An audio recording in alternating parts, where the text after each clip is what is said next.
आप देख रहे हैं जेबीटी आवाज टीवी। मैं हूं आपके साथ हर्षिता मिश्रा की तरफ से आपकी माफी मांगता हूं और मैं चाहता हूं रिपेंटेंस, प्रबुद्ध होना, क्या बोलते सोच बदलना। बालाघाट जिले के कटंगी खैरलांजी क्षेत्र में प्रतिवर्ष अनुसार बुद्ध भूमि उमरी में बोधिसत्व बाबा साहेब डॉक्टर भीमराव अंबेडकर द्वारा बौद्ध धर्म की दीक्षा लेने की स्मृति में धम्मचक्र परिवर्तन दिवस एवं अंतर्राष्ट्रीय बौद्ध मैत्री सम्मेलन का आयोजन किया गया, जिसमें जिले के धर्म अनुयायियों के अलावा पड़ोसी देशों से भी हजारों का जनसमूह कार्यक्रम में शामिल हुआ। कार्यक्रम में मुख्य अतिथि के रूप में सुनील सरदार सत्यशोधक समाज नागपुर उपस्थित रहे। साथ ही धम्म देशना का कार्यक्रम को संबोधित किया। पूज्य भदंत विनय रघिखता जी ने बुद्ध के द्वारा दिए गए उपदेशों का अनुभव कराकर समाज को जागरूक करने के लिए प्रेरित किया। सुबह से शाम तक विभिन्न कार्यक्रम आयोजित किए गए, जिसमें मेडिकल परीक्षण एवं उपचार, नेत्र परीक्षण एवं चश्मा वितरण किया गया। हजारों धर्म अनुयायियों को भोजन दान का आयोजन भी किया गया। शाम को प्रसिद्ध बौद्ध भीम गायक प्रशांत नारायणवली नागपुर के द्वारा प्रबोधन का कार्यक्रम आयोजित किया गया था। कार्यक्रम के आयोजक सामाजिक एवं ग्रामीण उद्यमिता विकास समिति उमरी के द्वारा आयोजित किया गया था। लोग स्वागत करें।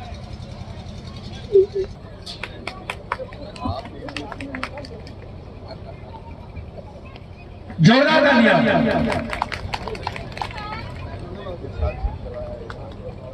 दिल्ली से पहुंची हुई उपासिका आदरणीय सरिता सागर जी के स्वागत के लिए मैं आमंत्रित करता हूं।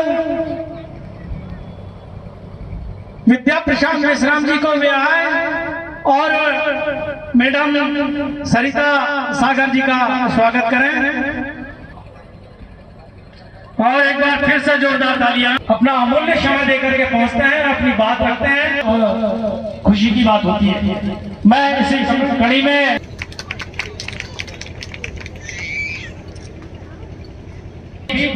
सर है, मैडम है और राष्ट्रीय संस्थापक है। इन्होंने महात्मा ज्योतिबा फुले पर काफी सारा काम किया है।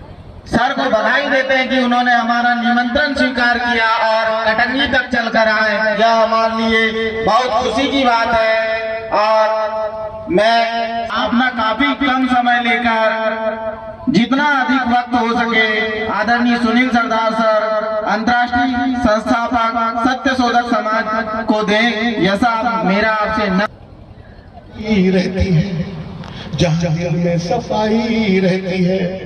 हम उस देश के वासी हैं, हम उसे मिला सीखा हमने, गैरों को भी अपनाया हमने।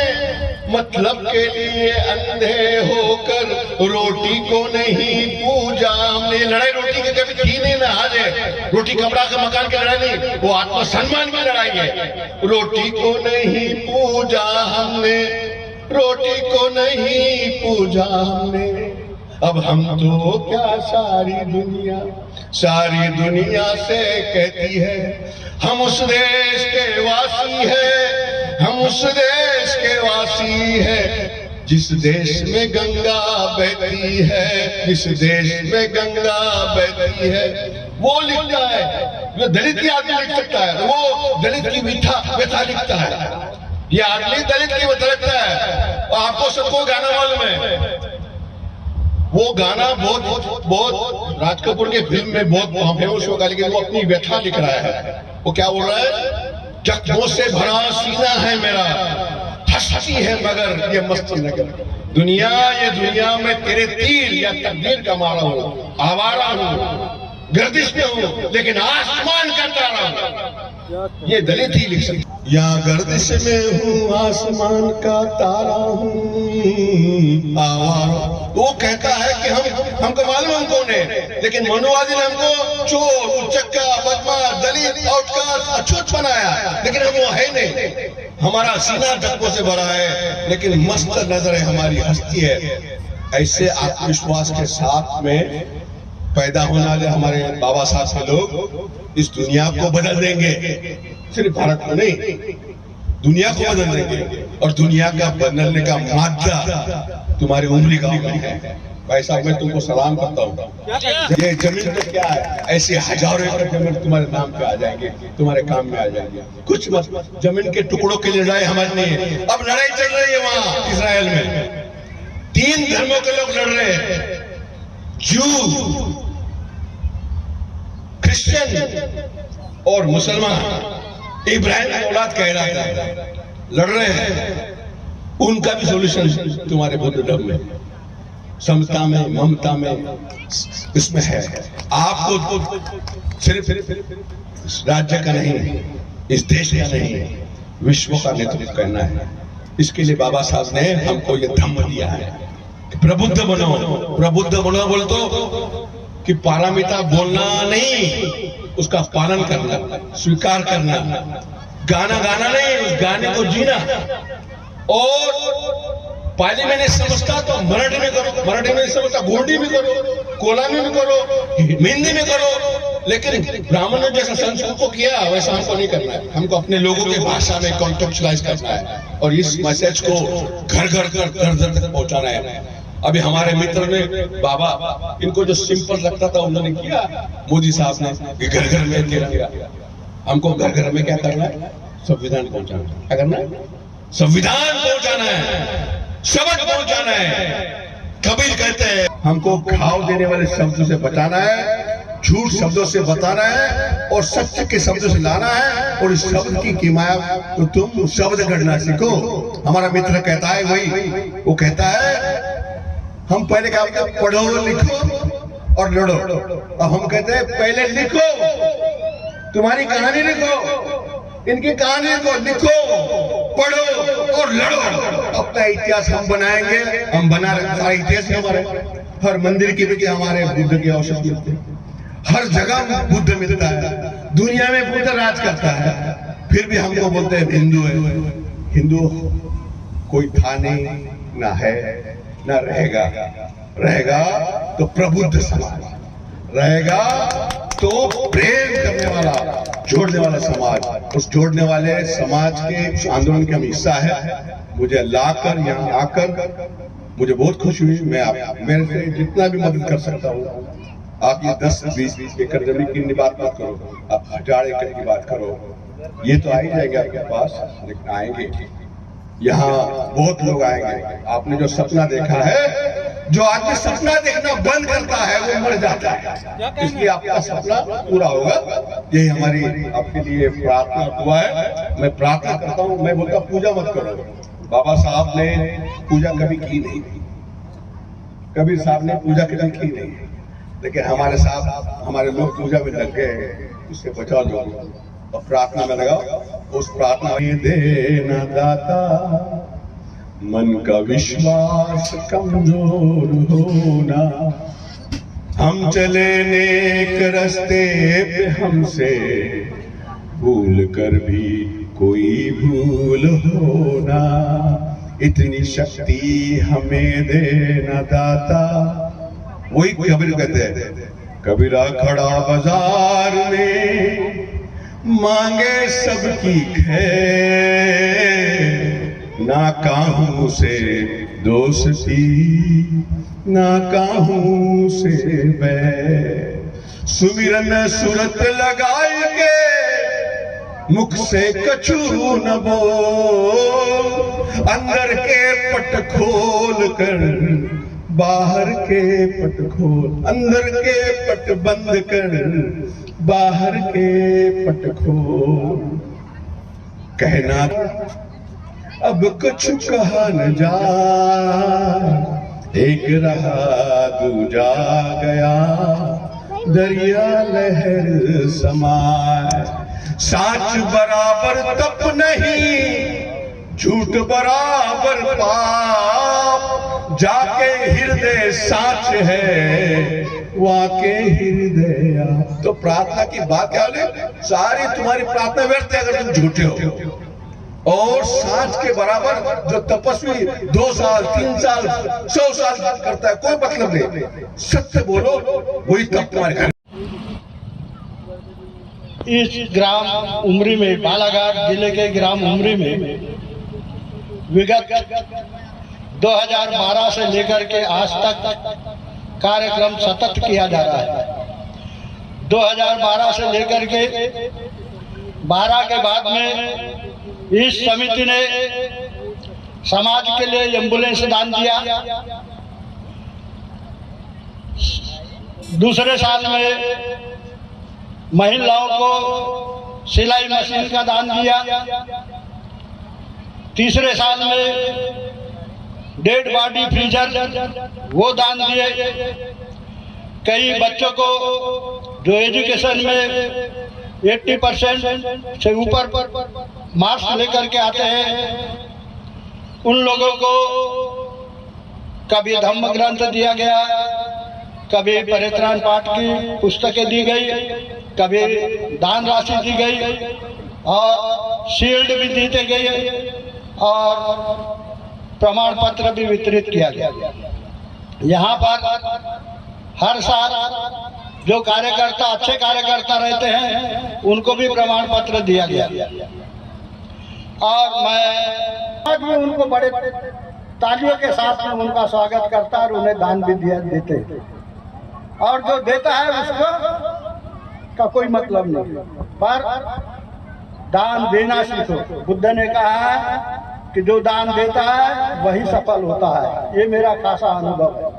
मेरी मात्र 16 साल 8 महीने की सर्विस है और आज मैं उसकी पेंशन ले रहा हूँ और पेंशन भी ले रहा हूँ सन 86 से। मेरे पास में उस टाइम पर 86, आज बच्चे होने के बाद में भी उनको पढ़ाना लिखाना और आज आपके सामने मैं खड़ा हूँ, ये छोटी मोटी बात नहीं, बहुत बड़ी बात है। ये कहाँ से सफल हुआ? अभी हमारे यहाँ जो विनय रक्षित भंते जी आए थे, मैंने उनको बोला, मैंने तो इनके विपासना के बहुत बड़े भंते जी है विपासना के।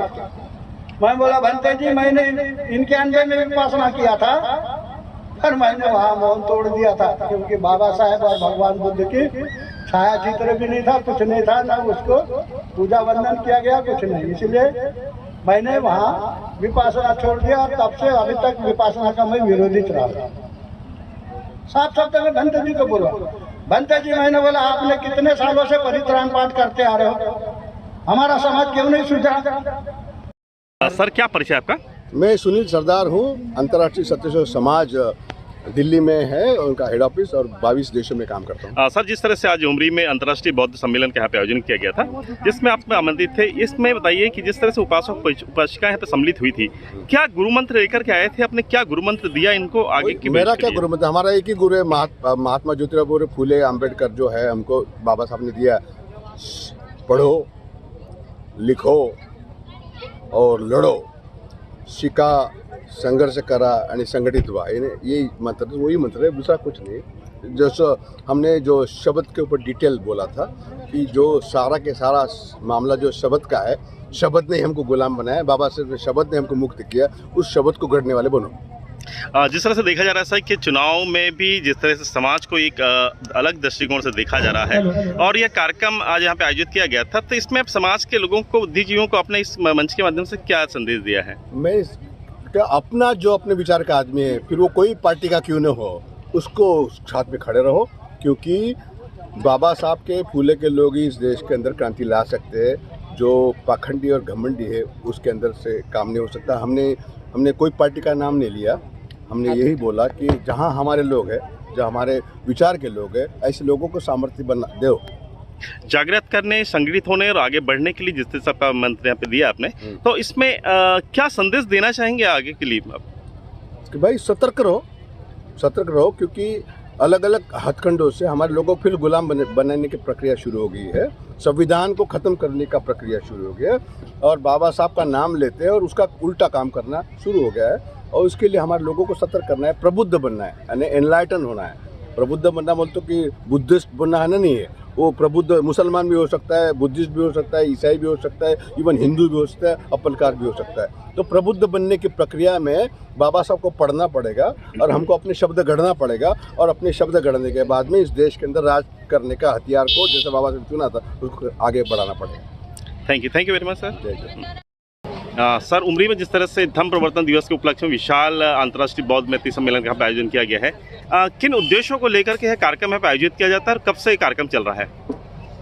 यह कार्यक्रम सन 2012 से चल रहा है और इसका उद्देश्य है, जो बुद्ध की भूमि है, बुद्ध यहाँ पैदा हुए हैं भारत भूमि पर। हमारे देश के प्रधानमंत्री विदेशों में प्रचारित करते हैं कि मैं बुद्ध भूमि से आया था, और यही यहाँ हम संदेश देना चाहते हैं बुद्ध भूमि का। बुद्ध हमारे देश के थे और जो बुद्ध धर्म विलुप्त प्राय हो गया था उसी को डॉक्टर बाबा साहब अम्बेडकर ने 14 अक्टूबर 1956 को 5 लाख बौद्ध अनुयायियों को धम्म दीक्षा दिलाई थी विजयादशमी के अवसर पर। उसी तारतम्य में यह कार्यक्रम आयोजित किया जाता है। सर, जिस तरह देखा जा रहा है कि सुबह से हजारों लोग यहाँ पर आए हुए हैं, उपासक उपासिकाएं आए हुए हैं, तो क्या किस तरह से आपका दिन भर का दिनचर्या, दैनिक दिनचर्या बनी थी आपकी? क्या क्या प्रोग्राम यहाँ पे आयोजित किया गए थे इसमें? मुख्य रूप से यह कार्यक्रम सुबह 11 बजे प्रातः प्रारंभ हो गया था, जिसमें भिक्षु संघ द्वारा पहले पूजा वंदना हुई, तत्पश्चात धम्म देशना का आयोजन था। उसके बाद यहाँ वक्ताओं के कार्यक्रम रखे थे, जिसमें मुख्य रूप से सुनील सरदार जी, सरोज मेश्राम जी एवं अन्य वक्ताओं ने अपने विचार व्यक्त किए। और इसके बाद यहाँ पर शाम के समय शाम 4 बजे से प्रसाद नौरे जी द्वारा प्रबोधन का कार्यक्रम है, जो भीम बुद्ध गीत के प्रबोधनकार हैं। चलिए, बहुत बहुत धन्यवाद। सर, अपना परिचय बताएं आप। सर, सरोज मेश्राम। सर, जिस तरह से उमरिया में एक विशाल धम्म बौद्ध मैत्री महासम्मेलन का आयोजन किया गया है और हजारों की तादाद इसमें सम्मिलित हुए हैं, अब बताएं इस बारे में कि कैसा आयोजन होता है, क्या इसका उद्देश्य रहता है इस कार्यक्रम का? सर, प्रतिवर्ष मनाया जाता है और जो उद्यमिता समिति द्वारा जो है, जिसके जो संचालक है जो प्रशांत भाव मेश्राम के पिताजी NL मेश्राम जी, उनके द्वारा आयोजन किया जाता है और ये प्रतिवर्ष मनाया जा रहा है। और इसका उद्देश्य ये है कि जो समाज के जो लोग हैं, समाज के लोगों को बुद्ध जो है उनके विचार, बाबा साहब का विचार जो कहीं समाज भूल ना जाए, इस हिसाब से सर मनाया जा रहा है। और हजारों की तादाद में समाज यहाँ पर आता है, एकत्रित होता है, जिनको बाबा साहब और बुद्ध के बारे में समझाया जाता है वक्ताओं द्वारा। क्या इसमें साथ में जिस तरह से युवाएं हैं, बच्चियां इसमें सम्मिलित हो रही हैं, तो इनके लिए क्या प्रयास किए जा रहे हैं आपके इसके तरफ मैत्री महासम्मेलन की तरफ से? सर, जो युवाएं हैं जो पढ़ाई लिखाई के स्तर पर जो